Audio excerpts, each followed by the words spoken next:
Okay, what's up, boys? As you can see, I have a smattering of different Leatherman tools here. Got a Surge 2014 birth date. Used the fuck out of this bad boy. Black Leatherman Wave. Haven't used that as much. Kind of lives in my backpack. 2013 birthday original Wave. Not the Plus original, but I did do the head swap for it. From eBay, some parts. There's a micro also on this. A regular crunch. I couldn't get the Mr. Crunch. I tried. This was a gift from a good buddy. And my current daily carry setup. Two-tone special edition Wave. This guy's seen some serious use and abuse.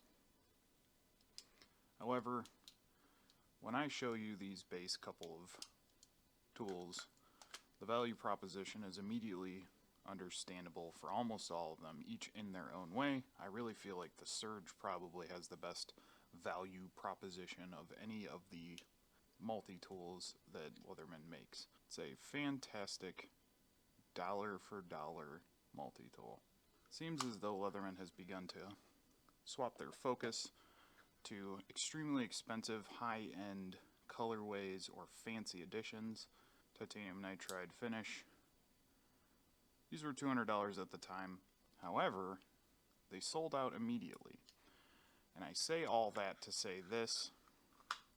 I don't know if I love the direction that a Leatherman has been trending in, with the Mr. Crunch being $200 and then now it's being resold for upwards of $2,000-$3,000 because people bought 10 of them and they didn't have a limit. Well, in today's video, I'm going to be unboxing a limited edition, overpriced Leatherman Arc. So the packaging's pretty nice. I did slice the plastic already, so I didn't have to do that on camera. But I want to talk about value proposition as well, as take a first look at this tool. So, nice quality little box. Got a little warranty information card.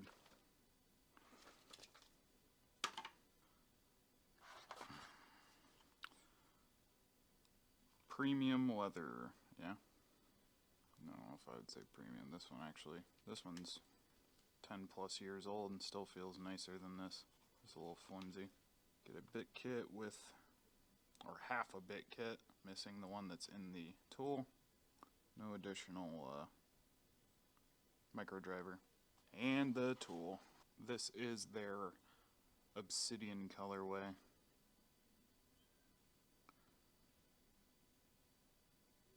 It is nice looking, I'll tell you that. Kind of a black and gold. This is a Magna Cut blade, which I do believe adds some value to it, but at a base cost of, this one's $275, I think. So you're just in under $300 for this. Now it does have their free technology, so it uses a magnet. You can almost butterfly this open. Very difficult to do one-handed off camera. It does also have pocket clip, color matched and installed. Black nitride on the plier head. Does seem pretty dry compared to their normal black nitride stuff. Usually it's rubbing off on stuff. But yeah.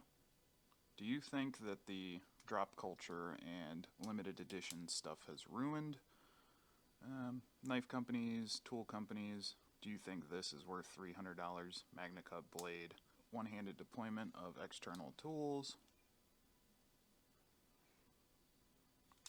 Basically one-handed operation for opening the plier. I don't know. Maybe I'm wrong. I've always wanted an Arc since it was announced, and I missed the NASA one, I missed the Leatherman Garage one. This one was the first one that I saw that said limit to per person per household. So I thought I would grab it. Just sold a bunch of stuff. And I thought it would make an interesting thing to talk about. So yeah, let me know. You let me know if this is something that also frustrates you about this company, or just companies in general in this day and age. Let me know if this is something that you would buy. Let me know if you've had an arc. Do you daily carry this? I kind of feel like the MagnaCut, it's crazy that this is now the best steel. And I've got hinderers, I've got very expensive knives, but this is now the best steel that I own, and it's on a friggin' Leatherman. But you don't have to get this fancy Obsidian version to get that. It comes on the base. So maybe, you know, would you buy a wave or something if it was updated with a MagnaCut blade or a charge? I know that would be pretty dope. So yeah. Let me know how you feel about it. Alright guys. Catch you guys in the next one. Peace.